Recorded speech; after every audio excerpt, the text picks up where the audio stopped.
This year's race to the sun began with rain, and the god of thunder, Thor Hushovd, struck first with lightning-fast speed in the prologue time trial. But on the slopes of the demanding Mont Ventoux, the overall shape of the race took place. Tour de France hopeful Cadel Evans took the stage with 21-year-old Robert Gesink of Team Rabobank slipping into yellow. But the fireworks went off on stage 6 yesterday, and last year's runner-up, David Rebellin, rode himself into the overall lead.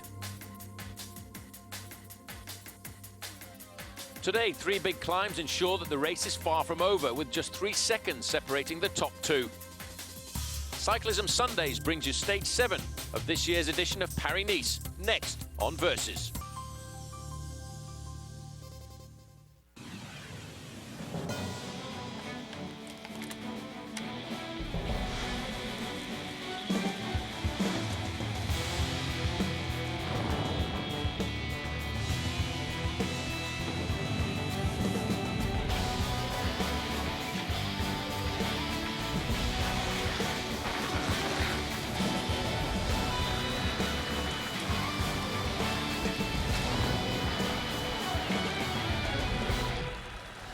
Well, after the trials and tribulations and the bad weather, the riders of Paris-Nice have finally reached their destination, and the magnificent blue backdrop of the Mediterranean waits for the riders of this year's Paris-Nice. Welcome to Cyclism Sundays, presented by Hampton Hotels. I'm Paul Sherwin with Bob Roll. And Bob, finally, just like last year, this race is going down to the final stage. Absolutely right down to the wire. We've had a lot of lead changes throughout the week of racing here at Paris-Nice. The yellow jersey starting out on the shoulders of Thor Hushovd, and now with David Rebellin, but he still has a long ways to go to defend that jersey. He certainly does. It's going to be a very dramatic final stage. But before we go to the final stage, let's just have a look at how the riders got themselves down to Nice. It all started with stage 1. The stage was shortened because of weather conditions, and early on there was a very bad crash, taking out the former French national champion, Peric Fedrigo. There's a lot of climbs on this stage and a lot of horrible weather, and you can see that the rider's suffering quite a bit. Milram up in the thick of things, trying to get something started in the break. Peter Velits there, and here is the peloton chasing pretty hard. There's the yellow jersey of Thor Hushovd. Well, right in the middle there, you can see Philippe Gilbert, a recent winner of the Het Vault race, trying to get himself away from the front end of the main field. But when they came down to the line, big Gerd Stegemann got the victory. And that gave him his first victory of this year's Paris-Nice, ahead of Jérôme Pinault and Thor Hushovd, right up there in 3rd place. No change at all in the overall classification. And once again, on stage 2 from Nevers down to Belleville, Bob, the weather was atrocious. Still quite nasty weather. This is L'Hôtelier going out for some King of the Mountain points. Thierry Hupon, and they're the Skill Shimano riders. This is Flecha.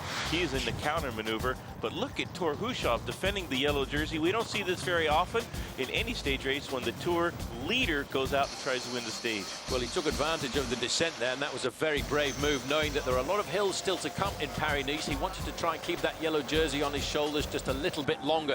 Joined very rapidly on the descent there by Gerd Stegemann, right in the middle, and the big man from Belgium, who won himself a stage of the Tour de France last year, gets his 2nd win in a row, ahead of Thor Hushovd and the Frenchman Sylvain Chabanel. Still, no change in the overall classification going into stage 3. But Bob, the road from Fleury to Saint-Etienne is a race which everybody knows finishes with the Col de Chabouret. Chabouret to finish off the stage. There's Christophe Moreau, and not a day for the sprinters. And there is Thor Hushovd, not favoring the hills at all at the back of the peloton. Well, Christophe Moreau trying to get away before the start of that climb, but there were 3 riders who got clear very early on. Jelle Karlström, Clément Hotellerie, and of course Bradley McGee, making his comeback a little bit this season, but I think the Col de Chabouret was just a little bit too difficult for him, as Hotellerie did the majority of the pacemaking to force himself well over the top of the climb. But on the run down to the finish, Jelle Karlström, who normally is very much of a domestique, got himself his first ever professional victory. Every dog has his day, and if you try hard enough, long enough, eventually you'll get a win. And here's a great victory for Jelle Karlström from the Liquigas squad. The stage that everybody worried about and was concerned about, Montélimar to Mont Ventoux, a very difficult finish in the early part of the season. And the main field realized once again the race would be dominated by crashes. Little bit of bad luck for Team Slipstream Chipotle. You can see one rider going down there, Tyler Farrar, and that's very unfortunate for him. But the important thing as we look at that crash was what was going on up ahead. 4 riders got themselves a maximum lead of 7 minutes and 15 seconds over the main field. Jens Voigt at the front, Terpstra, Kuczynski and Bernard Eisel in the white jersey of Team Slipstream, but it was all very much about the climb to the summit. The overall leader at the start of the day, Sylvain Chavanel, realized that this was going to be a very difficult chance to try and hold on to the lead. Real queen of stages. There's a King of the Mountain jersey, and that's L'Hotellier. But this is the big guns firing now. Robert Gesink on the front, chasing down Jens Voigt, the only remnant of that breakaway. And here's the juncture on the slopes of Mount Ventoux. Frank Schleck in second position. He'd be looking to try and move up overall, but there you can see Cadel Evans in third place. He is looking after the chances of his man Jaroslav Popovic. And as we got closer to the summit with 1 kilometer to go, Robert Gesink was going away alone, followed and shadowed by Cadel Evans, and Jaroslav Popovic, team leader for Silence Lotto, really couldn't stick it up there. But as you can see, the man we saw riding very well in the Tour of California, Robert Gesink, trying to get himself the stage victory, Bob, but maybe a little bit more concerned about time. But Cadel Evans wanted to win. Gesink knowing that if he got to the line and with a few seconds in hand, he would get the jersey over this man, Sylvain Chavanel, who lost almost 4 minutes of time. Well, this is a replay of the sprint there. You can see the acceleration of Cadel Evans, not riding this race to try and win overall, but enjoying himself. But the yellow jersey did change shoulders, right onto the shoulders of this young man, 21 years of age from Holland, Robert Gesink. This is how the overall classification looked after the Mont Ventoux stage. Robert Gesink with a 32-second advantage over last year's runner-up David Rebellin, and Rinaldo Nocentini moving up there into third place. But the riders now starting to head down into the Provence with a long stage on the road into Sisteron, and a stage that once again was dominated by a long breakaway. However, Team Rabobank, Bob, I would have to say, really starting to feel that they've got the making of this race. Gesink leading well with his teammates on Rabobank, trying to do all of the work in the peloton. You can see the crosswinds making for a very difficult day. There's Carlos Barredo from the Quick Step squad making his final attack, last little climb before the finishing town. Here's the chase behind Barredo, but Barredo, he is just trying to hold on there in the front. Well, this was a 15-man breakaway, which built themselves a lead of more than 4 minutes at one stage, but Barredo was a long way behind in the overall classification, outfoxed everybody up to the line to get himself the victory. Third stage victory for Team Quick-Step, just ahead of Carsten Kroon and Manuel Mori, just 4 seconds in arrears. Robert Gesink kept his overall lead until yesterday's stage 6 from Sisteron to Cannes, which finished off with a very difficult ascent of the Col de Tanneron, and it was not an easy day either for the overall leader. A flat tire there, but ably assisted by his teammate Juan Antonio Fletcher, and the rest of the team, Bob, safely moved him back into the pack. There is Gesink sitting on the wheel. Crashes galore. That is Frank Schleck going into the hillside, followed quickly there by a Saunier Duval rider, and of course Cofidis not out of the crashing action either. Well, it was really a race on the descent, and as you can see here, everybody trying to pull themselves back into this race, because what they were trying to do was chase down the move of Sylvain Chavanel, Luis Leon Sanchez, Bobby Julich, but more importantly, David Rebellin and Rinaldo Nocentini. Sylvain Chavanel got himself the victory for France, and Bobby Julich coming across the line there in third place. But you know, the most important thing today was the presence of Rebellin and Nocentini in that breakaway, because David Rebellin now becomes the new overall leader of Paris-Nice after stage 6. This is what the overall standings look like at the start of stage 7. David Rebellin leading this race by just 3 seconds ahead of his compatriot Ronaldo Nocentini, and Robert Gesink dropping down to 51 seconds in arrears.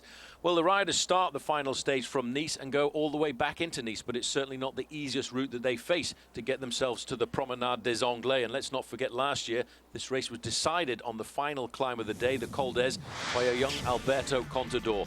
So let's have a look at where the riders are today for the final stage. They're right in the southern part of France. They move away from Nice through Saint-Laurent-du-Var, a very undulating route until they get to the first big high spot, and that is the Col de Port, a first category climb. Riders then come back down through the valley roads into the outskirts of Nice, where they will face the Col de Turbie, into the finish line, and then back out again over the Col d'Ez to finish. But Bob, I have to say, the profile is not funny reading. No, absolutely not, especially if you're not a climber. There's the Col de la Porte. That's a very tough climb, right about halfway through the stage. The Turbie, and of course, Col d'Ez a couple of times there before the finish line of Nice. Well, that's what it looks like. 119 kilometers, 74 miles. That's roughly the distance between Milwaukee, Wisconsin and Madison. Well, going down to the live pictures, we're about 1 kilometre to go to the summit of the Col de Port. The race has been dominated so far by a 32-man breakaway, but that's actually changing as we look because the group is splitting up. We now have two leaders, Remy Poriol of Crédit Agricole at the front there in the green jersey, and for Team High Road, Maurice Possoni. But there's a lot of action in the main field. A lot of those riders in that group of 32, which had about 1.5 minutes by the start of the climb, I have to say, Bob, were actually starting to slip away. 3 slipstream men making it into the breakaway. 32 riders, that's a pretty big group. And of course, Gerolsteiner, the team of David Rebellin, the current race leader, not letting them go very far. But these two men have dropped the other 30. And so it is Possoni there from Team High Road and Pariol trying to get the King of the Mountain points here on the last day of Paris-Nice. Well, in that group of 32 that were ahead at the start of this climb, in fact, there were 5 riders from Team CSC as well as there were 3 riders from Team Slipstream, Bobby Julich, Jens Voigt and Karsten Kroon. Obviously, I think today, Bob, as we go over the summit of this climb, looking to try and get themselves a stage victory. This is the overall leader, David Rebellin, surrounded by his men, waiting for the final attacks, and I'm sure the attack is likely to come from Ronaldo Nocentini, who is in 2nd place in the overall classification. He's there in 3rd place in the line, just 3 seconds he's looking for. And Bob, let's not forget, there are 10 seconds for the first rider to cross the finish line here in Nice. Nocentini, a pretty handy sprinter. 10, 6, and 4 seconds time bonifications at the finish line. So if Nocentini can get even 3rd place on the stage, well, he would take the jersey from David Rebellin. And of course, Rebellin, realizing that, has his teammates on the front from Gerolsteiner. They've had to do a lot of work throughout the day. It's been a very, very competitive stage. And there's David Rebellin just sitting in 2nd place. A little bit worrying, however, very few Gerolsteiner men left in the front end of the group.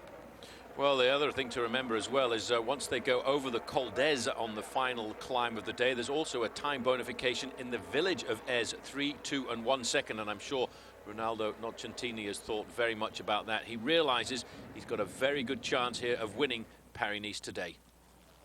Well, it's still early on and there's a lot of climbing still to come. We'll take a break, and also coming up on today's Cyclism Sundays, it's an Olympic year. And we'll check in with a couple of America's hopefuls for this year's trip to Beijing. Going into Beijing, I'll definitely be a little better form and dreaming bigger.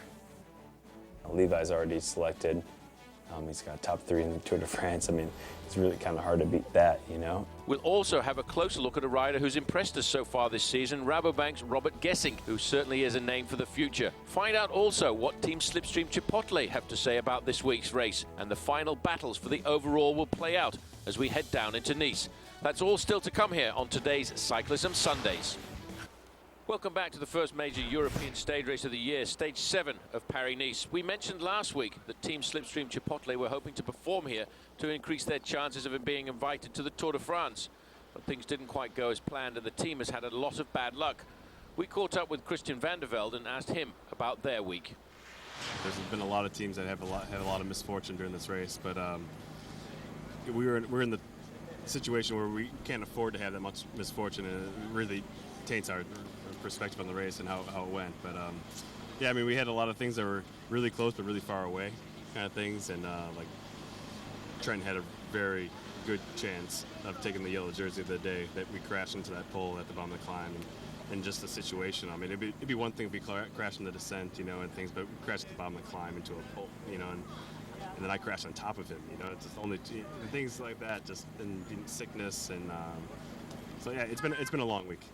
You just have to regroup, get healthy, and I mean, everyone's has been riding well. The form from California didn't go away, and we're still riding well. Just like when things go against you in a very hard race such as this race, it's really hard to get on the upside. So, Bob, you do have to stay positive in the sport of professional cycling, and just because they didn't win Paris-Nice, they've still got a lot of races to come. Of course, let's not forget, coming up soon, the Criterium International. It's critical for Slipstream Chipotle to race well to impress the selectors of the Tour de France. That did not happen in Paris-Nice this year, but they've got another one in Criterium International in a couple of weeks' time, and they can take a little bit of a rest, reload their weapons, and come out firing for that one. Well, looking back down at the live pictures, I tell you one thing, this is a very nasty descent, a very technical descent as well, and somebody's gone down there in the corner. That's the white jersey. That's the best young rider who's gone down there, Bob. That is Robert Gessing, and there's a rider underneath him who went down first. It's a rider from AG2R, and I wonder if that's Nocentini. Could be Nocentini, 2nd place on GC, just 3 seconds behind our leader. Nocentini taking out Robert Gessing second and fourth on GC. Well, Gesink is back up and back riding again, but I tell you what, it looks to me as if he's hurt his hand just a fraction. That really is bad luck for the man that we saw very early on. Now, have a look at this crash once again. Now, just look, Nocentini going around that corner just a little bit too fast, and Gesink just plows into him, grabbing hold of the parapet there just to make sure he doesn't go over the top. This really is a difficult situation for Team Rabobank. Well, going back to the front end of the race, we now have three leaders. This is Poriol, the rider who started the move, Possoni in the white jersey of Team High Road. They've been joined here, Bob, by Benitez of Team Saunier Duval, a team which is always aggressive, while at the front end of the main field, David Rebellin, he really is a seasoned campaigner, isn't he? He's just got to sit back and wait, but I'm sure he knows that the attacks will come once we get to the Col d'Ez. They need to do a very special maneuver here, Gerolsteiner. Two men still in the front group with our leader, David Rebellin. He's their teammate in the yellow jersey. They want to give this breakaway a bit of time. It's not a disaster if these guys in the break, especially the three up ahead, get some time. That way they can take the bonifications away from our second place rider, Nocentini. But after seeing him crash out, we don't know where his status is now in this chase group.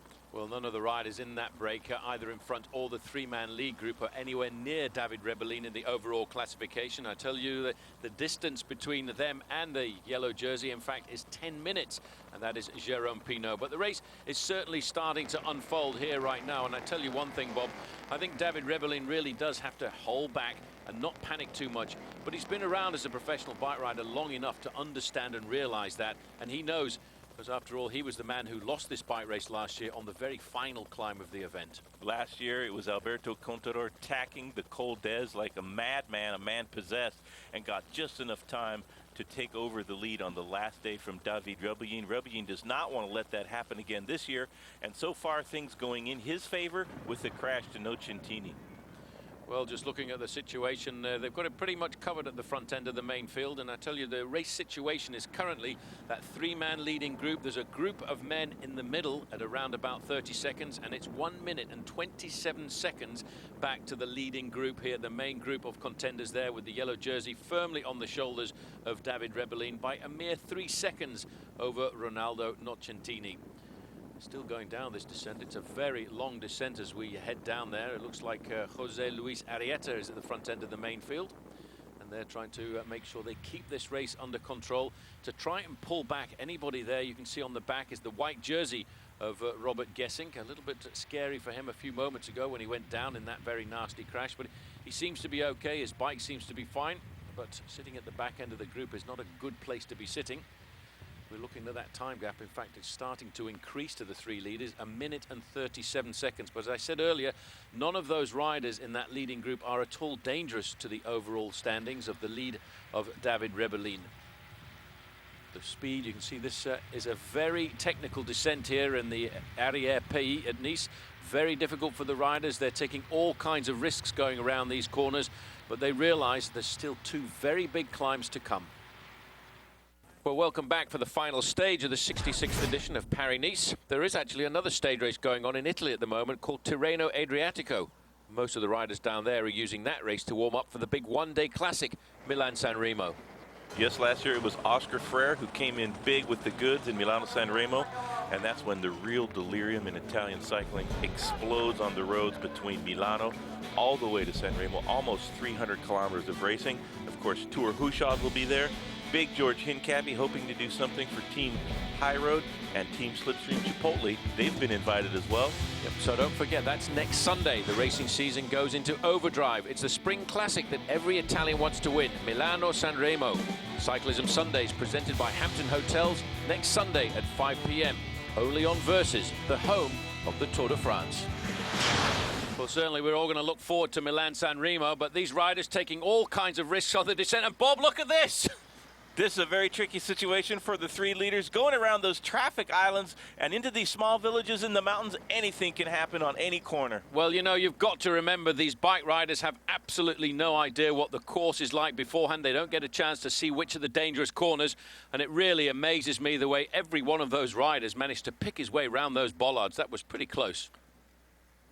Well, there you can see as we look at the start of this little incline here, the group that was behind a few moments ago, they were 25 seconds in arrears. This was the remnants of the group of 32 riders that were away early on this morning. They're pulling that three-man group back into the fold.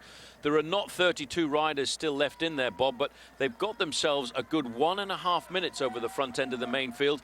I wonder if David Rebellin and his team are going to try and chase this group down, or whether they will just allow the time bonus seconds to go free. That's the safest bet, I would say, for him. Damiano Cunego on the front, and this is a new star of French cycling, L'Hotellerie, and he has the King of the Mountains jersey. That's the polka dot jersey you see in the Tour de France. Very hotly contested shirt. Everybody loves to wear that.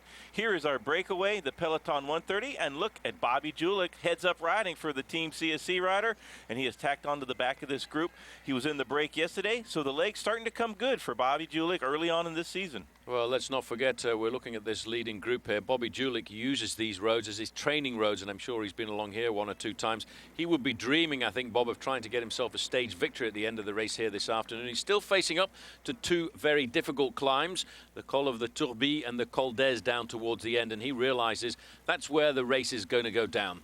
Good to see Trent Lowe from Slipstream Chipotle hanging tough in this breakaway. Trent Lowe's had a very good Paris-Nice so far, just threatening the top of the leaderboard day to day, not doing anything sensational for the selectors of the Tour de France, but having a pretty solid Paris-Nice. Well, it's nice to see Damiano Cunego in this breakaway too. He's a man who's trying to find his form a little bit further back. I also noticed the Swiss sprinter climber Mikel Albacini in there for Team Liquigas.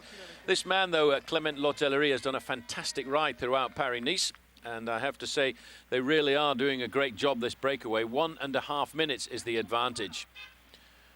Well, as we look down at the leading group, or the leader of the race overall there, David Rebellin, you can see he's now surrounded very much by all of his team. They're trying to keep the pace as high as possible. Well, let's not forget, we're on the road to Beijing, and as we look at these riders trying to keep themselves control, we're going to take a very short break. But when we come back, we'll hear a lot more from a couple of American hopefuls for the upcoming Olympics.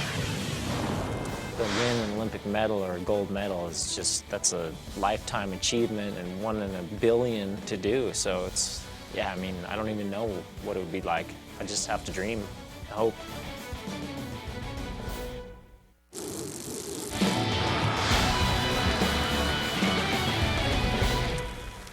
Welcome back to Cyclism Sundays. It's Olympic year for cycling, and the road to Beijing has already begun. As of now, only one American has clinched his berth into the Olympic Games, and that's Levi Leipheimer. He earned that right with his 3rd place finish in the Tour de France last year. But the rest of the openings have still to be finished based on riders' performances this year. Another hopeful is Christian Vande Velde of Team Slipstream Chipotle. Here's more on this week's Road to Beijing, brought to you by Hampton Hotels. To win an Olympic medal or a gold medal is just, that's a lifetime achievement and 1 in a billion to do. So it's, yeah, I mean, I don't even know what it would be like. I just have to dream, hope. Levi's already selected. He's got top 3 in the Tour de France. I mean, it's really kind of hard to beat that, you know? I would love to make the Olympic team, you know? And I look at myself and I see the road riders and who could do well, and yeah, I shouldn't count myself out for being one of the best road riders in the United States has offered this time. If it happens, I'd love to go. Going into Beijing, you know, I'll definitely be a little better form and dreaming bigger. Both of those riders have been to the Olympic Games before. Van der Velde back in 1996, and of course Levi Leipheimer back in 2004. Fortunately, though, I say, Bob, Levi Leipheimer is already pre-qualified with his 3rd place in the Tour de France, because now he doesn't really have right to enter those events. That's absolutely a good point. Astana, the team that Levi Leipheimer races for, not invited to the races that the United States Olympic selectors will use to pick the team for Beijing. Levi, luckily for him, pre-qualified in last year's Tour de France by being on the podium. Not so lucky for Chris Horner. He doesn't have any events that the selectors are going to use to qualify himself for the Olympic Games, and that's a very sad situation. For Christian Vande Velde, he's got a great shot to be on the United States Olympic team, and what an honor that is for any American rider to be on our Olympic team for Beijing this year. Well, looking at this leading group of riders, it's now down to just 15 men, but still with that 1.5 minutes over the front end of the main field. Bobby Julich is in this group, as is Trent Lowe, the Australian rider on Team Slipstream Chipotle. I did see a little while ago Danny Pate was in this leading group, but he was left behind on the slopes of that rather difficult climb and was pulled back into the main field. Bob, Damiano Cunego there in the pink and blue jersey of Team Lamprey. He really is taking a serious interest in this race. Oh, most definitely. He's trying to get the legs primed for Milano-San Remo in 1 week's time, and he would love to win that. He won the last big classic in the Italian season just to finish off 2007, and the Tour of Lombardia became his just a few months ago, and he's starting this season quite well also. He's had a couple of difficult years after winning the Giro d'Italia as a very young professional, just 23 years of age a few years ago, and it's great to see Cunego back on best form and looking like a really solid contender for Milano-San Remo. Certainly is. Everybody taking a chat back to the team cars to try and find out who is chasing and how hard they're chasing. There's Bobby Julich, looking comfortable on his training roads here, thinking about the possibility of a victory. I'm absolutely certain, Bob. Third on yesterday's stage. That wasn't a bad performance when you bear in mind that Bobby Julich was away for almost the whole of the stage. Over the Tannerone, he had good legs. He was beaten just to the line by Sylvain Chavanel. Good ride by the Frenchman. Sylvain Chavanel making a big name for himself in Paris-Nice a few years ago. And this is Clément La Hotelière, and he's trying to do the same thing for himself. He's on the skilled Shimano team, a rather new team on the block in cycling. It's great to have the King of the Mountain jersey, so he's trying to get out in the breakaway and get some more points for that competition. Now check that. I'll have to do the conversion for you. 70 kilometers an hour. That's almost 45 miles an hour these riders are going, and it looks to me as if we've got a little bit of action at the back end of the main field, because somebody here is trying to get themselves back into the peloton. The front end, though, of the main field is being controlled here by AG2R, and the reason for that is they want to pull back that leading group because of the fact that their man in second place, Ronaldo Nocentini, is looking for just 3 seconds. There are 3 seconds time bonuses available at the top of the Col d'Ez, and of course there are three time bonuses at the end on the finish line, Bob, 10, 6 and 4. So if Nocentini could finish in third place on the stage, he could win this race in the last lunge. Absolutely, that would give him a 1 second advantage, and how bitter would that be for David Rebellin, who's been second place in Paris-Nice so many times, and a very bitter defeat on the last day of the race last year to Alberto Contador. Contador using this victory to launch himself to win the Tour de France later in the summer, but Rebellin does not want to let this one slip through his grasp. Well, I don't think he will, because actually looking now at the way this group is getting themselves disorganized, that's an indication that the average speed is going to start to go down a fraction, and we may probably see the main field starting to eat their way back. We're looking at 1 minute and 5 seconds was the last time check that we had over the front end of the main field. It may well all come back together. David Rebellin, resplendent in the yellow jersey. There just behind him is the man who is his closest challenger at 3 seconds, Ronaldo Nocentini, former second place getter in the under-23 World Championships a number of years ago. He's thinking about the time bonuses, which are up ahead, and that's why he's got one of his teammates setting the tempo here. Another teammate coming up alongside him here to probably check and see how the form is in the legs here this afternoon. And he certainly has ridden, Bob, I have to say, a very solid Paris-Nice. He was third on the stage up Mount Ventoux, actually a few seconds ahead of the man in the yellow jersey, David Rebellin. But it is a 1 week plus 1 day stage race, and so the time adds up throughout each stage. Nocentini only 3 seconds behind Rebellin now, and it's going to be a very, very interesting finale. And let's see how AG2R tactically handles the next time bonus sprint into the village of Ez. Early crasher just a few moments ago. We saw a very dramatic crash by this young man. He leads the best young riders competition, Robert Gesink. We saw him win a very nice stage of the Amgen Tour of California into San Jose. Just in front of him is Matty Lloyd, the Australian national champion. And you can just see they're trying to get Gesink back up into the main field. It looks to me as if he's riding okay, Bob, but that's really a bit of a shame, because he's the kind of rider who could have had a move like Alberto Contador's in last year's race up to the summit of the Col d'Ez. Starting the stage in 4th place, he's an absolutely fantastic climber, and dropped this man, our current leader, up the slopes of Mount Ventoux. Col d'Ez obviously not as difficult to climb, not nearly enough kilometers to probably separate himself from that man in Nocentini in second place and David Rebellin in first place. Only 3 seconds separate these two, but then it's a ways down 51 seconds. And this is Popovic, 48 seconds behind. He's in third place. Still maybe a little bit of danger there on the last climb of the day, the Col d'Ez. Just behind him as well was Philippe Gilbert, the winner of Het Volk. A lot of the big boys, the big sprinters, have pulled out of the race on the final day here. Andre Greipel, the big dominator of the Tour Down Under in the early part of the season, he is abandoned.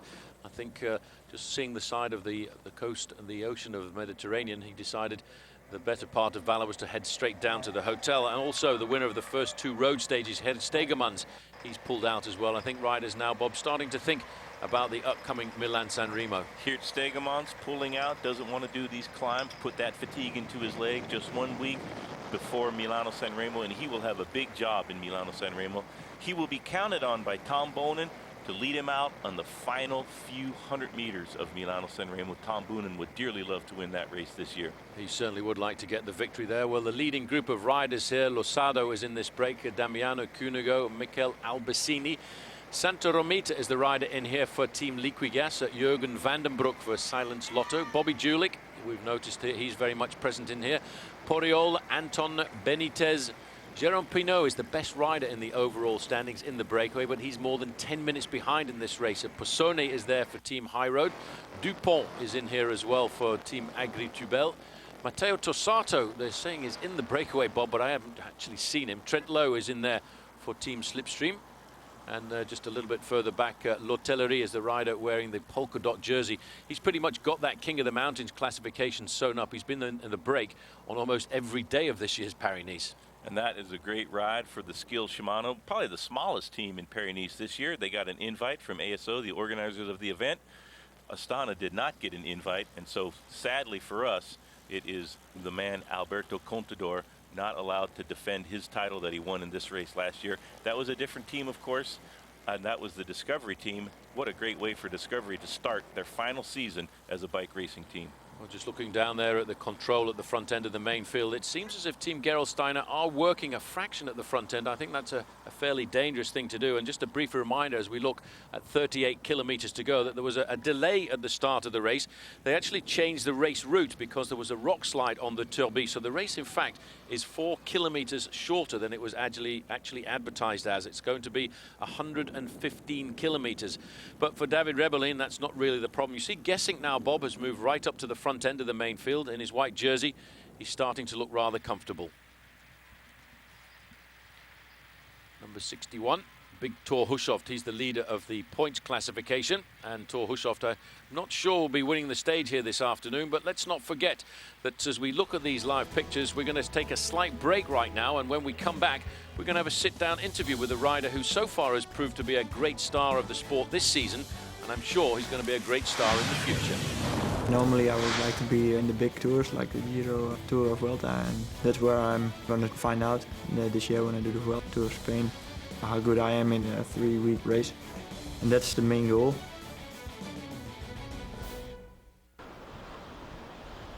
Welcome back to Cyclism Sundays on the final stage of the 66th edition of Paris-Nice.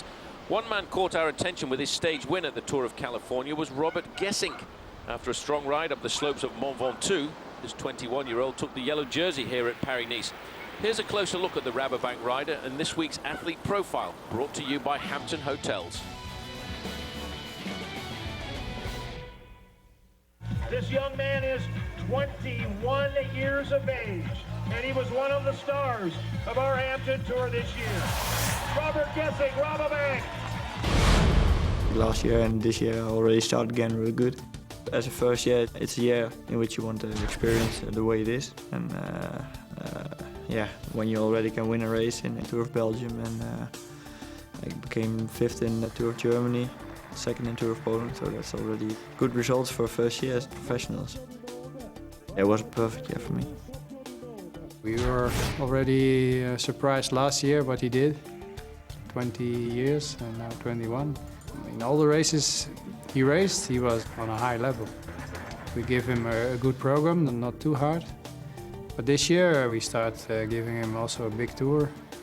And we see already that he's a little bit stronger than last year. Normally I would like to be in the big tours like the Giro, Tour of Vuelta, and that's where I'm going to find out this year when I do the Vuelta Tour of Spain how good I am in a 3-week race, and that's the main goal.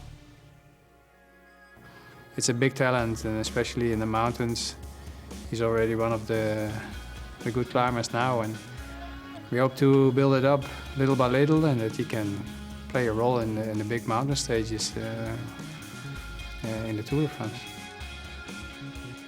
His future and his potential, I think, at the moment is pretty endless. He's very talented, just a phenomenal ability, and a nice bloke.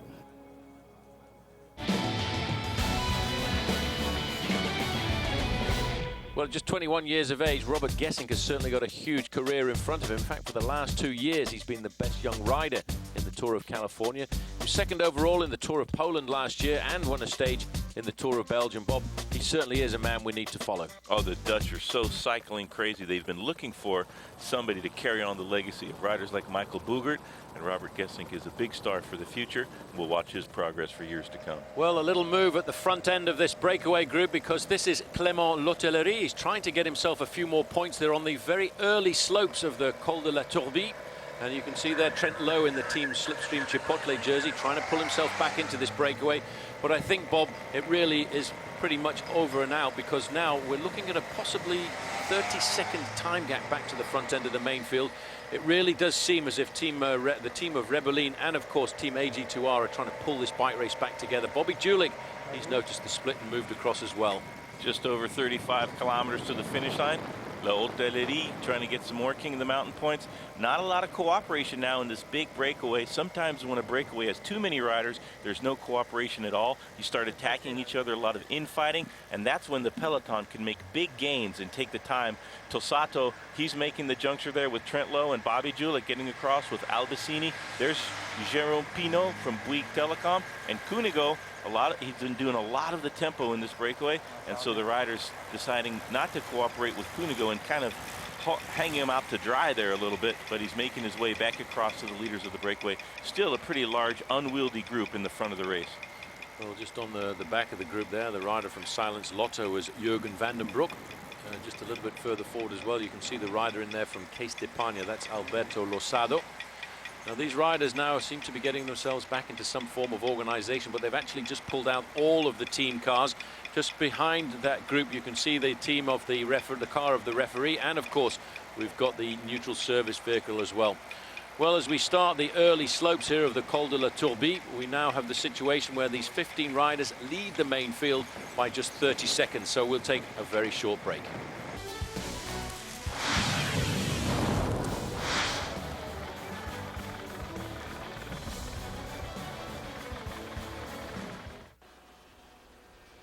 The NHL on Versus. Tomorrow night, one of the top goal-getters in the lead, Ilya Kovalchuk, leads the Atlanta Thrashers into Philadelphia to try and swipe 2 points from the Flyers.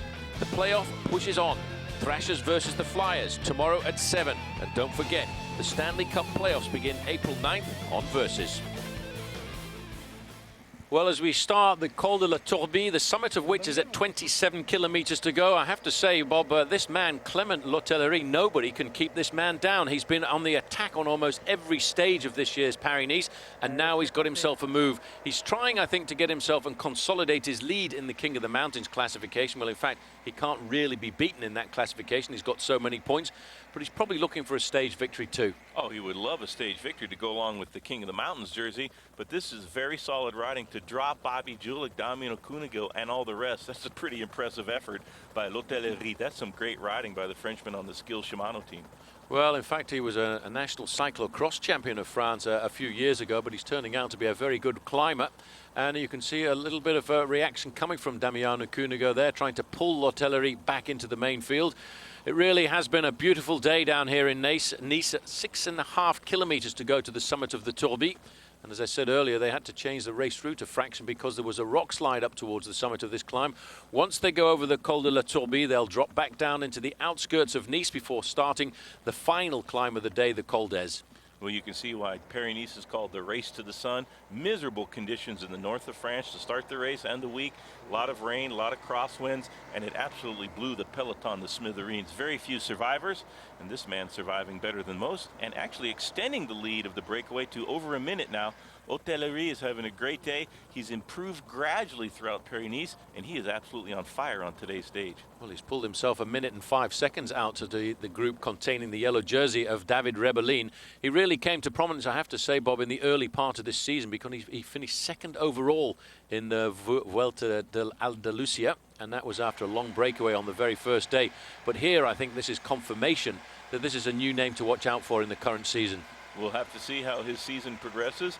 Skill Shimano, a small team, they don't have the big invites to the Tour de France so far, but with riding like this from a Frenchman on that squad, it might not be that long before they get an invite to the bigger races of the season.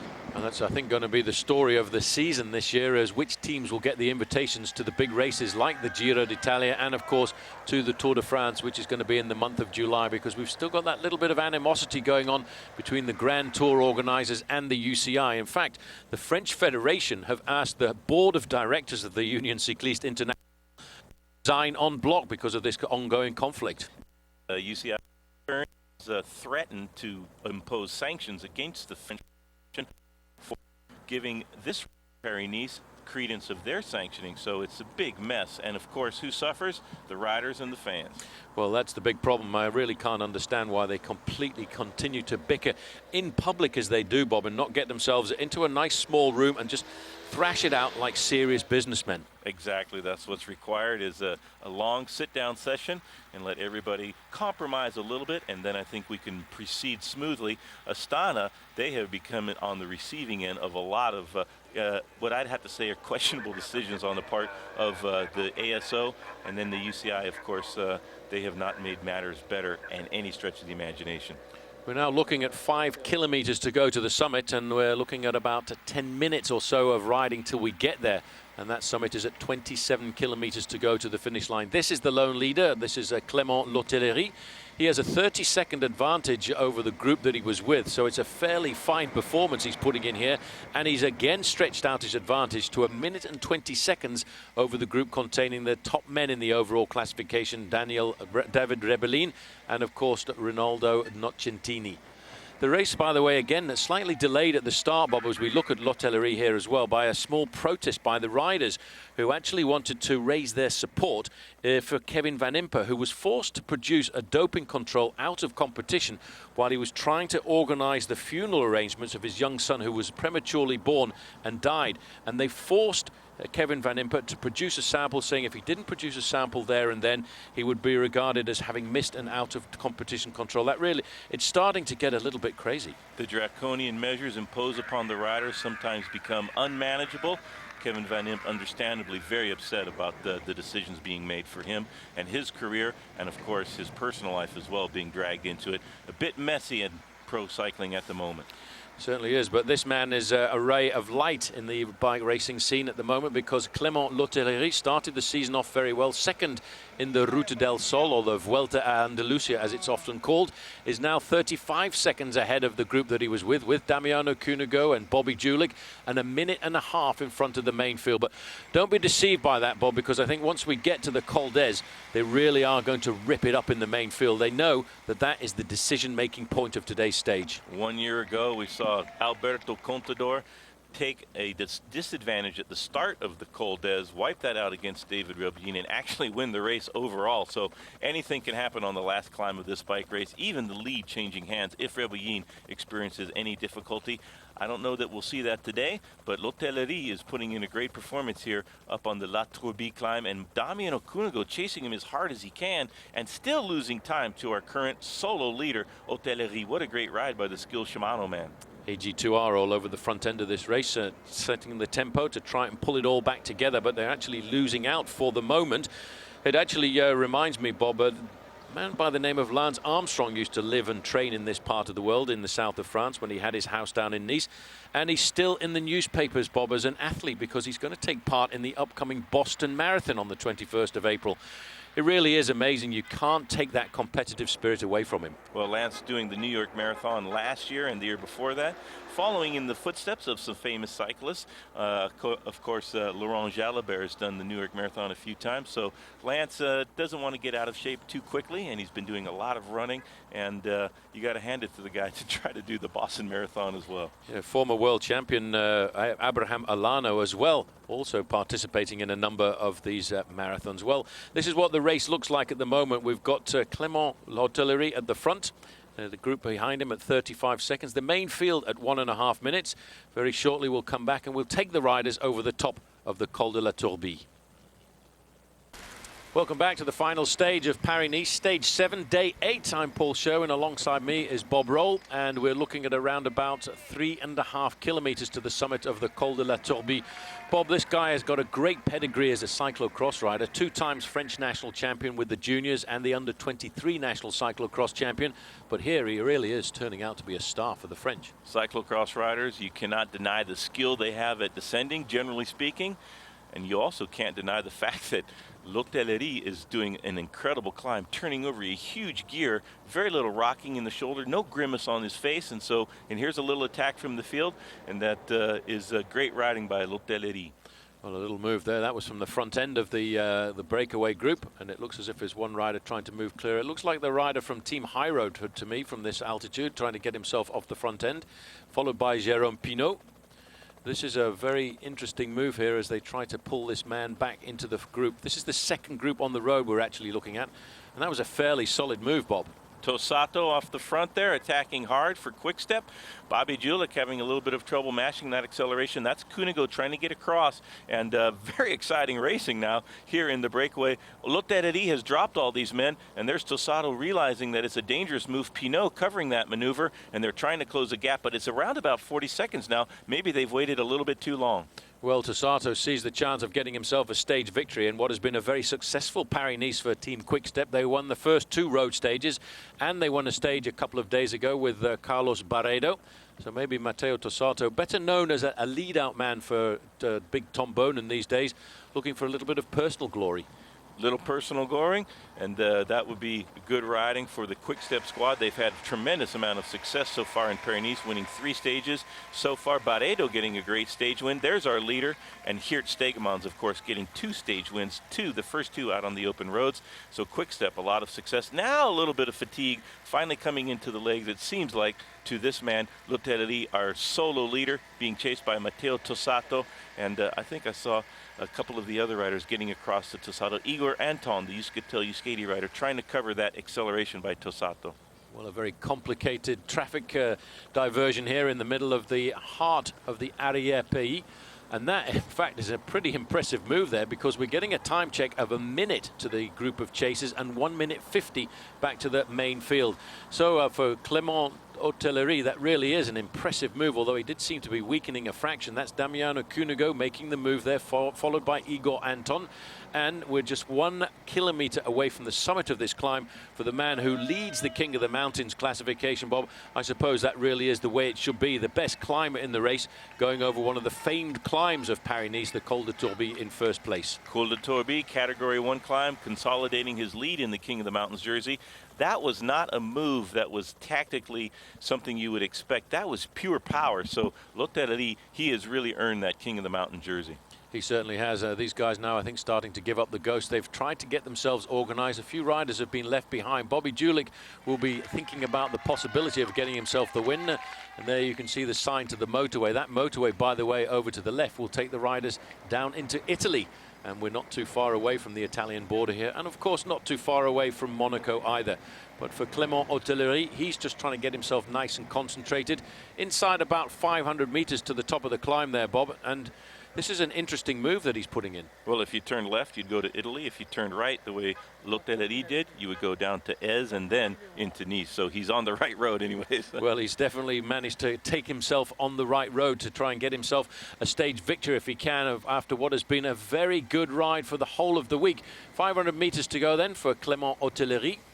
And of course, as you can see, even though it's the start of the year, Bob, the temperature is not that hot. It's around about 55 degrees Fahrenheit, but still the riders have to make sure that they keep themselves topped up with energy and, of course, with fluids, as we saw L'Hotellerie keeping himself topped up with water there. Last day of a very difficult race. It's been a tough week of racing, all kinds of different weather conditions, very hilly, especially with Mount Ventoux in the middle of it. The weather finally came good for the riders as they got to the bottom of the Mount Ventoux, and it has been absolutely spectacular the last couple of days down here. The Côte d'Azur, the French Riviera, as we call it. What a gorgeous place and a perfect day to ride bikes.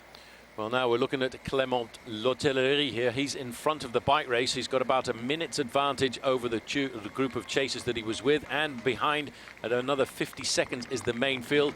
He gets maximum points there over the summit of the Col de la Tourbie, but next on the horizon, Bob, is going to be the Col d'Ez, and that really is, I think, where we may well see the turning point in this race, because Ronaldo Nocentini knows that he's on the summit of that climb. He's got a chance of winning this bike race. He's looking for only 3 seconds.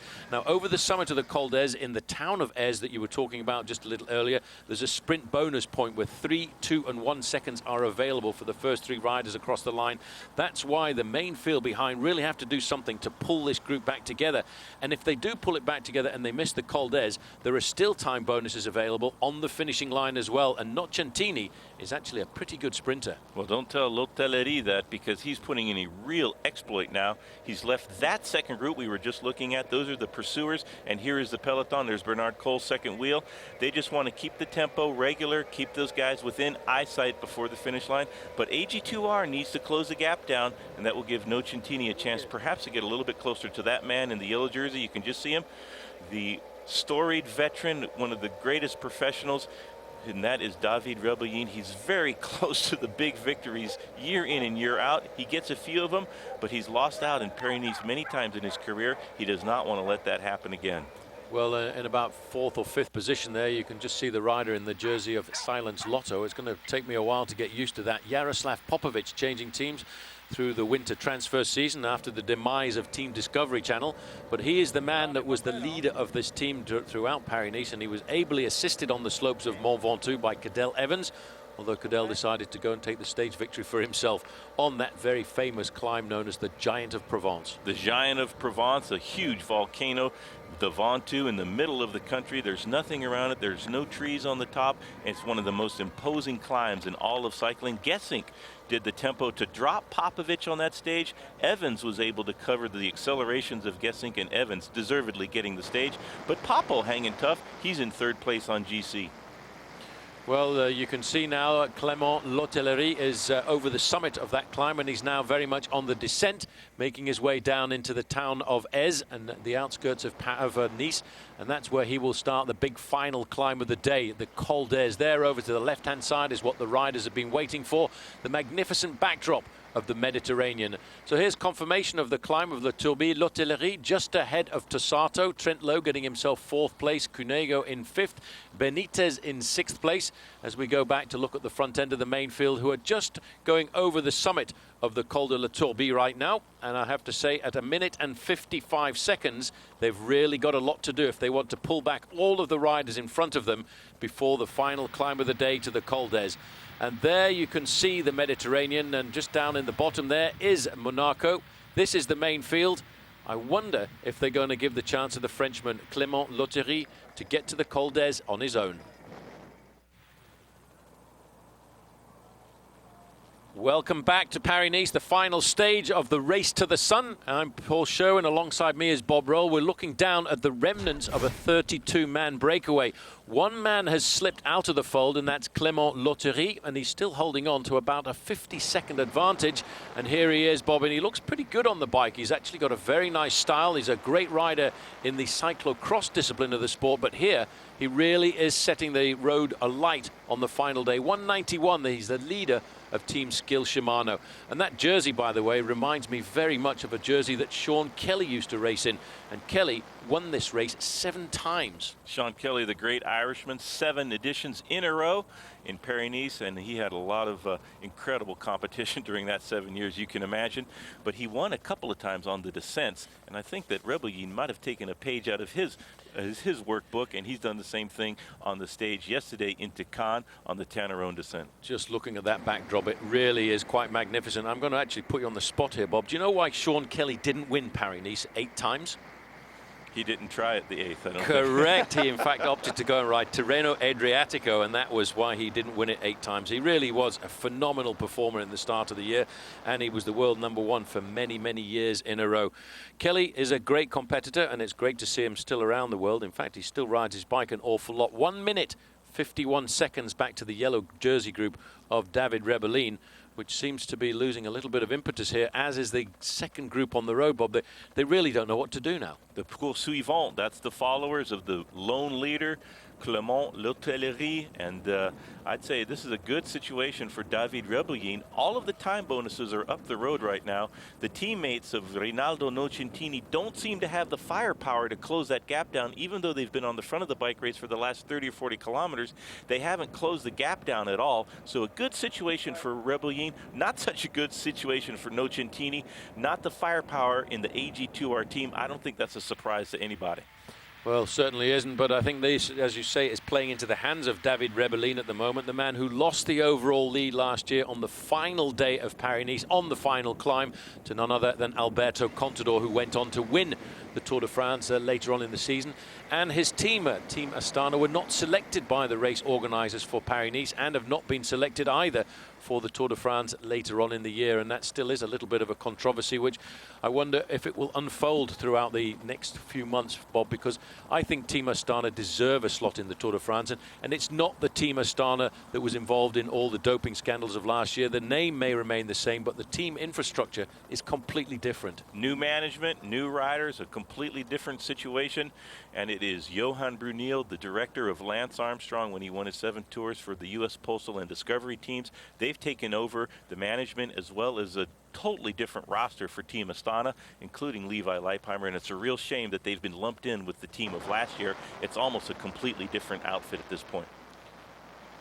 Tête de la course, the front end of the bike race. There's no signs of fatigue on the face here of Clément L'Hotellerie. He's now just trying to consolidate on his advantage. Now he realizes he has to drop into the outskirts of Nice before he starts the final climb of the day. In fact, Bob, although that group of chasers behind him seems to be a little bit disorganized, they are, in fact, only 38 seconds behind him. 38 seconds down, led by Matteo Tosato, so they're still trying to close the gap. They haven't given up on the lone leader. He is Clément L'Hotellerie. Write that name down, perhaps a future star of the sport of cycling, and something that the French are in desperate need of. He is rocking the sweet Hare Krishna-esque mullet, but that's his prerogative as a professional bike racer. It certainly is. Sad to announce that the retirement of your favorite mullet man as well during the winter season, because Laurent Brochard couldn't find a team at 40 years of age and had to retire from the sport. 20 kilometers to go now for this young man. Is looking at a 38-second advantage over the chasers. Still 1 minute and 50 seconds back to the main field.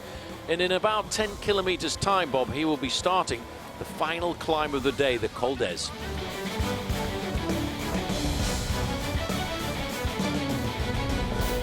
Welcome back to Paris-Nice. This is the final day, the final stage, and the final chance for anybody to try and dethrone David Rebellin. We're 3.6 kilometers away from the summit of the Col d'Ez, and then we plunge down into the finish. Over the top of this climb, there are 3 seconds time bonus available, but I'm not sure that the main field have it in them, Bob, to pull this man back. He's riding fairly well. He's riding great, just 3.5 Ks to the top of the Col d'Ez. If he looks over his right-hand shoulder, he'll see the King of the Mountain banner there. It's a bit of a gradual climb at this point. Here is the chase group led by Damiano Cunego, and this is where L'Hotellerie launched himself from, and he wanted to, we thought, get some points for the King of the Mountain competition over the La Tourbie and Col d'Ez, the last 2 climbs. Perhaps that's what the rest of these guys in the breakaway thought as well, because they didn't chase him. But in fact, I think he's going for the stage win as well, and he has a great chance to do it. Well, he certainly is. You just got a quick glimpse there of the time gap. He's pushed himself back up to the 50-second advantage. There's Bobby Julich, just second from the back of that group. He's ridden well over the last couple of days, finding his form. He was in a group of 32 riders that got away very early on. That 32-man breakaway consisted of 5 riders from Team CSC, 3 from Slipstream and 3 from Saunier Duval. But now there are only 11 riders in that group with Bobby Julich left and 1 lone leader. While now you can see Team AG2R realize, I think, Bob, the urgency of the state at hand. And Viktor Hushoff, the god of thunder, I think, enjoying the view. Well, he's got the green jersey. He's the points leader. He's been right up there on all the sprinting stages, also winning the prologue. He's just going to noodle down to the finish line. He's not a climber. The Col d'Ez is a tough climb, but he will get to the line and get that green jersey as the points champion. Here is a little bit of a shot at, I think it's Arieta from AG2R. He's capped Bernard Cole there of the Gerolsteiner team. That's the teammate of the race leader, Rebellin, and also Hubert Dupont of AG2R in the breakaway. I'm a little bit surprised that the team hasn't called him back to help do the tempo to close the gap down, because their man, he's in second place, Nocentini, only 3 seconds out, has a chance to win, but that's not going to happen if they don't catch the breakaway. Well, that was Jelle Karstrom going back, winner of the stage a couple of days ago into Saint-Etienne. Philippe Gilbert strangely in difficulty as well at the back end of the main field. That gives you that little bit of indication there of how hard these riders are going up the Col d'Ez. That was also Jens Voigt slipping away from contact in the main field. Igor Anton is the rider in the orange jersey there from Team Euskaltel Euskadi. He's setting the pace, but the group here behind Bob are starting to splinter because of the pressure of the chase behind this lone leader, Clément Lotellerie. Second overall in the Route del Sol at the start of the season, having got second in a long breakaway on the very first stage. But the fact that he managed to hold on to that overall position really goes to show that he's a solid rider. Very solid rider, starting this year out right, and he's been up in the breakaways throughout Paris-Nice, and now he finds himself in a really admirable spot. He has a chance to win this stage. At the top of the climb, he's just a couple of Ks away from the Col d'Ez. Is a long sweeping descent into Nice, and there's the finish line right there. So a great chance for Skill Shimano. That would be an incredible result to get a stage win here. Well, Cunego's got caught out in the crossfire there, as has Bobby Julich. They were in the second part of that split. This again is still the work being done by Team AG2R. Sitting in the second row is the pale blue jerseys of Team Gerolsteiner. They're just holding on now. In fact, they're starting to eat their way into the advantage, because Lotellerie now just has a 1 minute and 23 second advantage over the front end of the main field. And this is the main field of all of the contenders in the overall classification. You might just have caught a glimpse of Matty Lloyd, the Australian national champion, at the back there. Lotellerie now concentrating on the job in hand. He's got about 40 seconds advantage over the chasers behind him. This is a very difficult climb the riders going over here. They're actually going over the opposite way to the way we went over last year with Alberto Contador. I think, Bob, that's because of the little problem with the road conditions, and we had that rock slide and they had to change the routing slightly, but it certainly hasn't made it any easier. Most definitely hasn't made it easier at all on the riders. Igor Anton doing the tempo there. Trent Lowe from Team Slipstream doing a good ride today. He's missed a move by Lotellerie, but he is in the second group of chasers. Matteo Tosato and Jérôme Pinot have distanced themselves. And here's an attack now from the peloton. Quay de Parn on the move. Well, a very nice move. This is the moment to make it, but look at David Rebellin. He's not letting anybody get out. This, in fact, is Luis Leon Sanchez, and he'd said he wanted to ride well here at Paris-Nice, and he's just showing us how good his form is leading up to the early start of the season. Many people have dubbed this man as the new Miguel Indurain. I don't think he's quite going to be quite as good as Big Mig, but I tell you what, he certainly has got the guts to go out on an attack like that. And the king of the race in the yellow jersey, taking the responsibility himself, David Rebellin, to chase it down. And there goes Sanchez again. He had trouble on Mount Ventoux. That kind of ruined his GC hopes for the Paris-Nice race. A huge mountain. He's going to need to improve on the big mountains if he's going to be a contender for the big races. And of course, when you're being compared to Miguel Indurain, you have to be a very special athlete indeed. But Rebellin so far handling all of those accelerations without too much trouble at all. And his teammate Olivier Zaug, we saw him race really well in the Tour of California just a few weeks ago, carrying good form here, and that will be a really trusted and needed lieutenant for Rebellin for the rest of this stage. Not a lot of kilometers left, but still a lot of action. Carlos Barredo riding at the front end also for Team Quickstep. He was a winner of the stage just 2 days ago into Sisteron. As we now look at the tête de la course one more time, Clément Lotellerie still looking at a very good advantage. He's got an excellent chance. If he goes over the top of this climb with a 30 to 40 second advantage over the chasers and still 1.5 minutes over the main field, Bob, he's got a chance of surviving. However, the main field, as you can see now, are really taking this very seriously. 1 minute and 7 seconds For Nocentini, though, I think time is starting to run out. For Nocentini, he needs his teammates to get all of these guys back in the fold to have a chance at the sprint. It seems like Rebellin is up to the task to chasing any riders on the climbs, but when we get down to the flat roads for the sprint, well, then it's a different ballgame if AG2R can pull all of these men back into the fold. Well, Damiano Cunego there in fourth place on the picture is pulling himself back into the race, and he looks as if he's seen how dangerous that split is. Matteo Tossato was in there as well. 17 kilometers to go to the finish here for this young man, Clément Lotellerie. A brilliant cyclocross rider in his past, but now he's trying to win himself the final stage of Paris-Nice. And not only that, he's going to run away with the King of the Mountains classification as well. Welcome back. The race really starting to split up here at Paris-Nice on the final day. 17 kilometers to go to the finish. Just looking down there, that was Benitez, 27 seconds adrift. A little bit further back there is Igor Anton. Bob, they're not taking any prisoners at all in this group, are they? There you can see Damiano Cunego, followed there by Trent Lowe, the Australian on Team Slipstream. I have to say, it really is starting to get rather tough here. We're not too far from the summit here of the Col d'Ez, but for Clément Lotellerie, I think the leg's now starting to hurt just a fraction. When you look over your shoulder like that, that's not a sign of confidence. Cofidis rider attacking from the main field. He's a long ways behind our leader, Lotellerie. That might be Sylvain Chavanel. Has had a great Paris-Nice so far. 1 kilometer for our leader, Lotellerie. What a great ride by this man on Skill Shimano. Not a lot of reports from him so far in his career as a professional, but he's made a big change in that in this Paris-Nice. Well, he has been regarded this week as the climbing sensation of France. A reaction coming now from Crédit Agricole as well, trying to pull themselves back into this bike race. No panic at all, you can see from David Rebellin. He doesn't really need to attack anywhere at all. I'm not sure if you just caught the quick glimpse of that sign on the road there, Bob, for Team Astana. Unfortunately, they're not here, but I think the fans would like to see them. Might have been left over from last year. And you never know with the graffiti. There is our lone leader, just getting near inside 1K before the top of the last climb. This is the man chasing him, Benitez. He has closed it down to around about 20 seconds, and he can just see Lotellerie, and let's see if Benitez can get across, and that would be a good comrade in arms as we get closer to the finish line. A long descent, some flat roads before the finish, and that's when a peloton, a larger group, can eat into the lead of 2 breakaways, especially after a long, hard day in the saddle. And these riders went away early on the stage, and they've been out on the break all day long. Cunego taking up the responsibility there to try and pull that group back together. Now there's a small group forming off the front end here. You can see they've been joined by another rider from AG2R. 500 meters to the summit of the final climb here of Paris-Nice. And the climb is the Col d'Ez. This is Clément Lotellerie. Looking back, in fact, Bob, I'll tell you what, you can just about see in the distance there Benitez, and there he is. He's stomping across the gap here, but look at the face on Lotellerie. He's going to get caught by Jose Alberto Benitez, but I wonder if the main field have got it in them to pull this race all back together, and then the scenario is going to be a mad dash for the finish line for those time bonuses and the big battle between, of course, David Rebellin and Ronaldo Nocentini.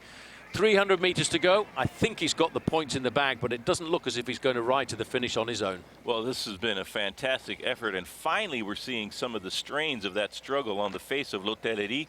If he wasn't suffering now, it would be quite remarkable, and he's just now starting to grimace towards the top of this Col d'Ez. Very tough, long climb, and one of the hallmarks of Paris-Nice. A great climb and a great way to start the cycling season.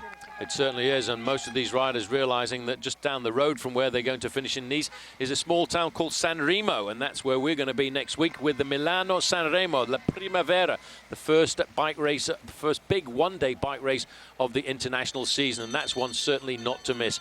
191, and this is Clément Lotellerie going across the line there to get himself maximum points, and what a fitting way for the King of the Mountains here to actually finish off Paris-Nice.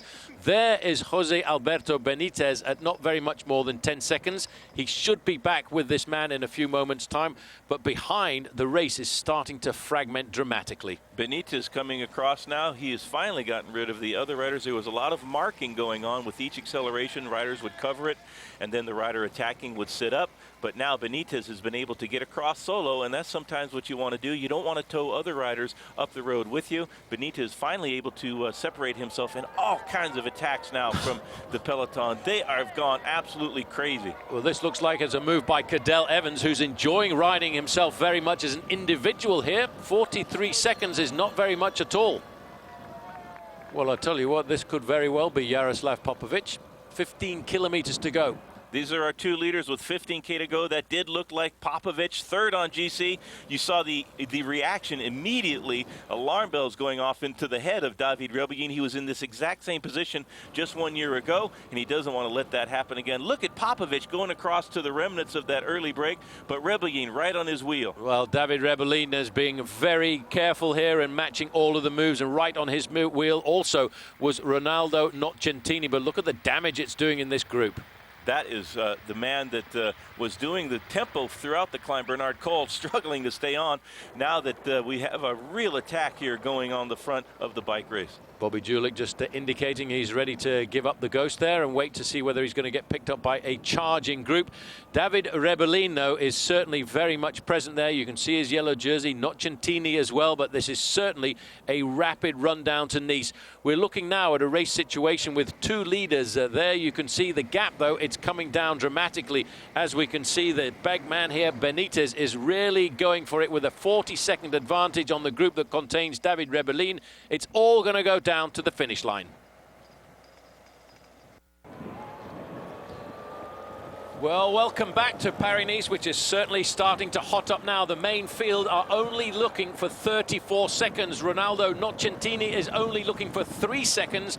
They've gone over the summit of the Col d'Ez. They're going to plunge now down into Nice. Bob, a few moments ago, I was giving victory to the guys in front, but that's just the way bike riding is, isn't it? It can change within the space of a couple of kilometers. Again, Luis Leon Sanchez looking for a stage victory in Paris-Nice here this afternoon. He really is a class act. These are the two leaders, Jose Alberto Benitez on the front there in the yellow jersey of Team Saunier Duval. Clément L'Hotellerie, well, I really don't know where he's finding all the energy from. L'Hotellerie may able to match that acceleration from Benitez, and they've had the very technical descent now. The top of the Col d'Ez, not too bad, but as you get closer to Nice for the finish line, it becomes more and more narrow, more and more tricky, and the chase has been really wild and woolly. David Rebellin was in this exact same position last year, and now it's the Lotto team, it seems like, of Cadel Evans and Jaroslav Popovic that might bring Nocentini back up into the front and give him a chance to win the stage. If the two riders stay away, there's still a chance for him to win this stage race overall. I tell you what, that's the group of David Rebellin coming back into contention now. They're about to pick up Matteo Tossato's group as well. This is Luis Leon Sanchez, and he is going downhill like a bomber. He really is looking for this, Bob. He's using the motorbikes. The motorbikes are being used a fraction by him to judge his line around these corners, but this is a phenomenal move. He's called the group that was caught halfway between. This is the group of Damiano Cunego. Watch out for this little right-hand bend. This is the town of Ez, and that's where they're taking the right-hander. As I said earlier, Bob, you go left, you're not too far away from Italy. Now is the start of the descent. We can almost see the whole of this race in the space of 1 kilometer. That's the group of chasers. They're still looking after the chase of the two riders in front, Benitez and Clément L'Hotellerie. But I tell you what, this is starting to look like a very exciting bike race. Well, Losada was the group from Quai de Parne. He didn't do a lot of work in the second group out on the road chasing these two men, but now he can put maximum effort into it because Luis Leon Sanchez has made the juncture. What an exciting finale it is. This is going to be a great finish all the way to the line. Well, a big bonus there, I think, for L'Hotellerie to get joined here by this man from Saunier Duval, but 20 seconds is really not very much, and a further 20 seconds back to the front end of the main field with the yellow jersey. Look at Luis Leon Sanchez here, Bob. He really is a class bike rider. I saw him a couple of years ago win the Tour Down Under with pure force and beautiful tactics, but here he's riding with guts and courage. Well, he just left Rebellin's group behind without too much trouble at all. He's hooked up with Losada, his teammate, and his own teammate is having trouble coming around to do a little bit of work there. Here's the gap. We'll go right back down. There's our race leader. That's Rebellin's group. He still has one teammate left, and AG2R hasn't given up yet. They're they're still trying to close the gap, but they need to have it all come back together again. And Nocentini, man, the man you can see on the yellow jersey, he still is in with the chance to win Paris-Nice. What a great finale. Third place there, Christophe Moreau, the French national champion. It really is a nail-biting finish here, just like it was last year, Bob. It's all going to go down to the finish line. It's going to be the massive sprint, and watch out for Nocentini. He only needs to finish in the top 3, and David Rebellin outside of the top 3, and the change will be a 1-second advantage if he gets third. Well, this is a desperate situation for Rebellin,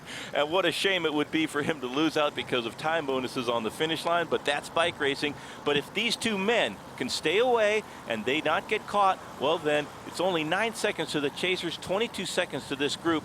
So Rebellin has to be very careful how much tempo his teammates do. I don't think they want to do too much at all and just let that group stay away. But Luis Leon Sanchez, in between the two, he is really making the move of the day. He's making a great move there, number 21. You can just see Damiano Cunego a little bit further up there. You can see Robert Gesink as well. He's decided to come to the front and lend a hand in the chase. He wants to pull it all back together. Yeah, I think you're right, Bob. The best thing really for David Rebellin would be to shut down now and leave those riders in front, because they would take away all of the time bonuses from the finishing line, and that would not play well for Ronaldo Nocentini. Little bit of fatigue now. You can see L'Hotellerie in the polka dot jersey there. The shoulders are starting to rock a bit, and that's not surprising. He took off on those slopes of the Col de Tourbie. He led over the summit of the Col d'Ez, and now he's just looking for 9 kilometers to go to the finish. This is the second group on the road with Luis Leon Sanchez, Damiano Cunego, and they are only looking for 9 seconds, but they're only about 10 seconds in front of the main field.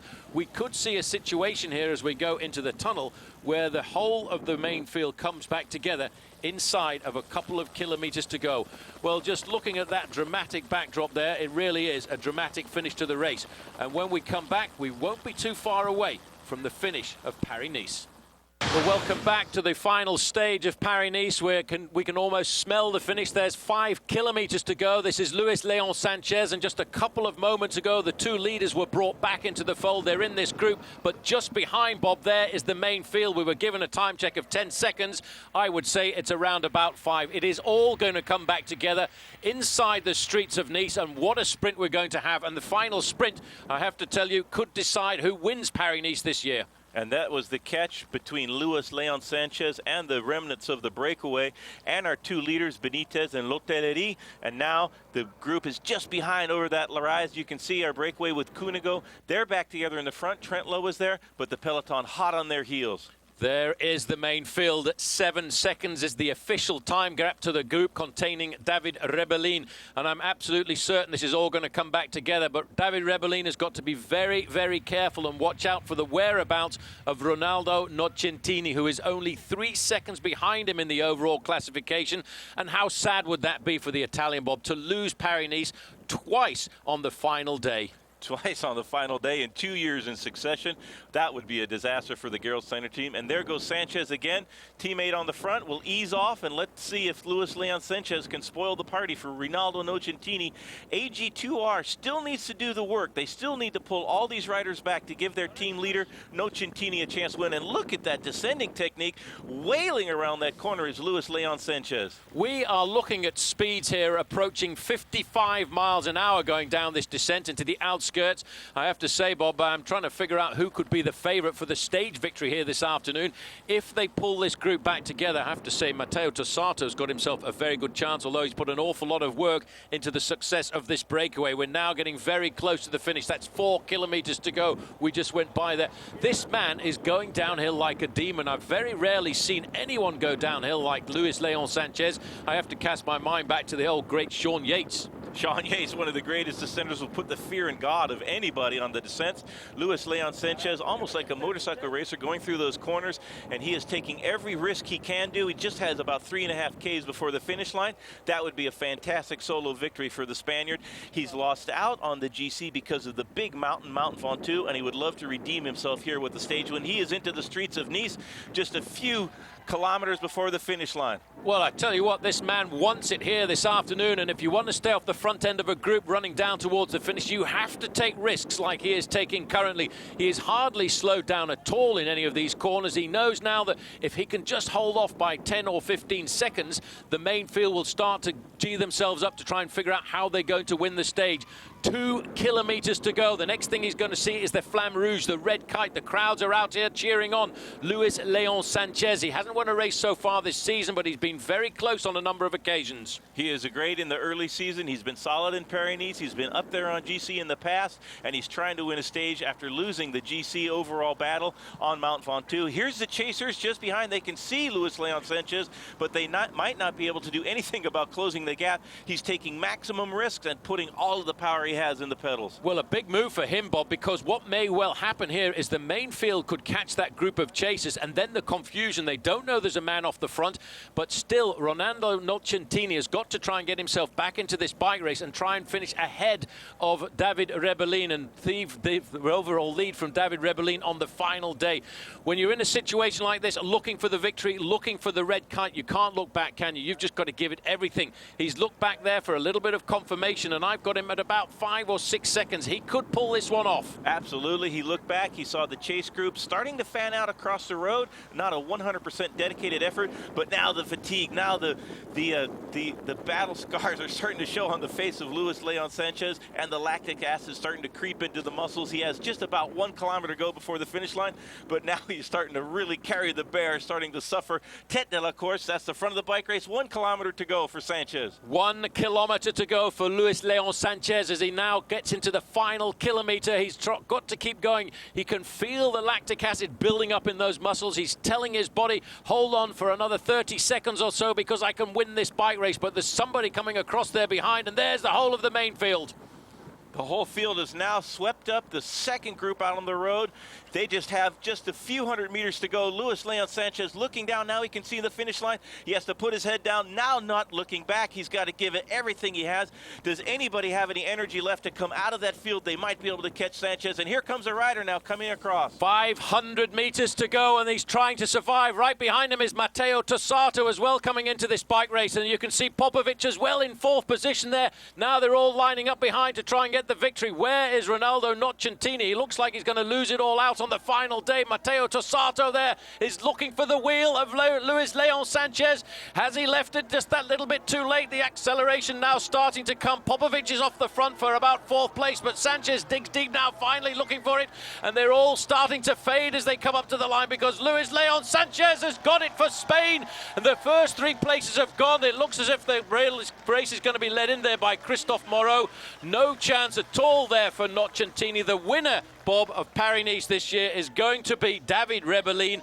But what a great ride on that final few kilometers by Luis Leon Sanchez. And here is a replay of Sanchez' great victory. Tossato couldn't quite close the gap. Cofidis rider, that could be Samuel Domelin. He's a fast sprinter for Cofidis. But Luis Leon Sanchez, the man of the day, but the man of the race, David Rebellin. Nocentini's teammates not quite able to close down those breakaways to give him a chance in the sprint. Well, that was a brilliant ride by this man. He's been promising all week to do something very special at Paris-Nice. He said in the very start of the season, way down in the Tour Down Under, Paris-Nice was going to be on his list. Well, the Mont Ventoux stopped it for him and winning this bike race overall.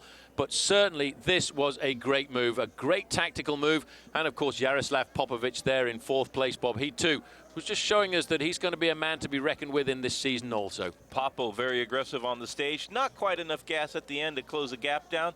And that is a great ride by Luis Leon Sanchez from Caisse d'Epargne. Great stage win, holding on to the very end. You can imagine the pain he went through to win that stage. Very pleased with himself there. But locked in the main field there, you can see the yellow jersey there, and that is on the shoulders of David Rebellin, and that is where it is going to stay.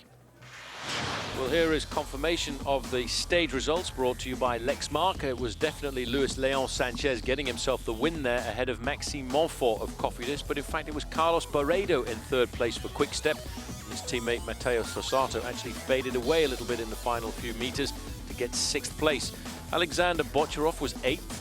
Peter Velits, the under-23 champion of the world, was in 9th place, and Jose Benitez, who was in the breakaway for an awful long time, came across the line in 10th place. Well, I suppose the Avis Try Harder move of the day can only really go to one person, And that person, Bob, has to be Luis Leon Sanchez. Luis Leon Sanchez trying hard not to wipe himself out on the descent, taking maximum risk, but also an incredible amount of power putting into the pedals, loaded with lactic acid throughout the closing kilometers of the race, and he hung on for a great stage win. That is your Avis Try Harder move of the day. Well, this is the man who made the move, I have to say, Bob. He really was looking for the stage victory here this afternoon. Luis Leon Sanchez. Very rarely do you see a man go around corners quite as quickly as he did to win. A scintillating descent. He needed every single meter he gained on those descents, barely hanging on to his lead and holding off the big charge from the field. Luis Leon Sanchez, a very deserving winner, wiping out the advantage of L'Hotellerie and Benitez in the final kilometers of the race, and then a spectacular solo to the finish line for Sanchez. Well, just 24 years of age. He finished third overall in Paris-Nice last year, but he was certainly looking to do something special here this afternoon, and he did that with a scintillating performance to get himself the victory on the final day. And that win by Luis Leon Sanchez not really doing much to change the overall classification. Rebellin then wins ahead of Ronaldo Nocentini and Jaroslav Popovic up there in third place. Luis Leon Sanchez did move up into fifth with his ride on the final day. Sylvain Chevenel from France was ninth, and Alexander Efimkin was 10th for Russia and Team Quickstep. Looking a little bit further down, Cadel Evans did a solid ride for 16th, Damiano Cunego 17th. Best placed rider from Team Slipstream Chipotle was Trent Lowe, and finishing off a very tough week, Bobby Julich and Christian van der Velde. Well, there is the winner of Paris-Nice 2008, the 66th edition of this race, the man who was runner-up last year. This year, no mistakes on the running down towards the finish line, Bob. He did everything right. He got away from Gesink on the descent of the Tanneron on yesterday's stage. He had a 3-second advantage over Rinaldo Nocentini, probably a faster sprinter than David Rebellin, but Rebellin not having to concern himself with that because of the great ride by Luis Leon Sanchez to steal the stage and the time bonuses. What a great event here for David Rebellin. He's tried so many times, probably 10 or 12 times to win Paris-Nice, and finally he has done that. Yellow jersey, finally, for David Rebellin in Paris-Nice. As David Rebellin walks away from the podium, we're going to have a quick word with Trent Lowe, who, after a disappointing week for Team Slipstream Chipotle, losing their overall leader, David Miller, came back with a force today and a vengeance. Our luck was going quite well early in the week, and we looked like we were setting ourselves up for a really good week, but I don't know, halfway through the race it all turned and guys got sick, or there was crashes that slowed us down, and you know, it kind of takes a day or two to get over that, I think. And then today, you know, we played our cards and we had some guys up the front and we represented as well as we could. We got caught a K to go, but we tried. This year I've made some good leaps, and each race I kind of feel better and stronger, and I'm just building my fitness. So this has been a really hard week. The weather early in the week it takes a lot out of you, and so do those crashes. So you know, we still have some legs later in the week, and hopefully if I rest up a bit now, you know, the level will come out even just that notch higher, and we've learned a lot as well. So I have surprised myself.